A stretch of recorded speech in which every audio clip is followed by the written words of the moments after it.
Good day po sa inyo at syempre good day para sa akin dahil po kasi may kukuha po ng real carbon fiber natin na X pattern taga Pasay.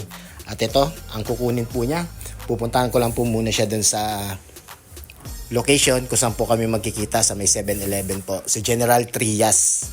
Let's go! Ang mas nakakatuwa dito mga ka-Ason ako pang-apat daw ako na choice ni boss. Yung tatlo, mga sikat na nagka-carbon.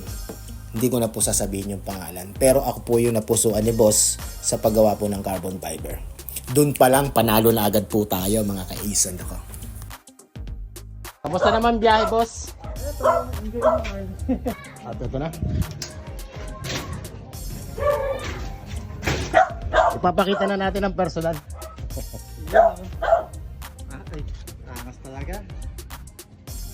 Astig. Doon pa lang po mga ka-Ason ako, yung nakita ko yung ngiti niya, talaga namang tuwan-tuwa po rin talaga po ako. At ganyan naman po talaga pag nakukuha yung gawa po natin at nasa-satisfied yung ating customer, talagang nakakataba ng puso. At ito, kinausap ko si boss na hindi ako marunong magbaklas, pero nag-search na ako gabi pa lang kung paano magbaklas ng PCX na ganito. At ang sabi naman ni boss, marunong daw po siya. Kaya yon, goods na goods, kasi baka mabasag ko po yung ibang parts ng flarings. At ito, nakabit na po namin.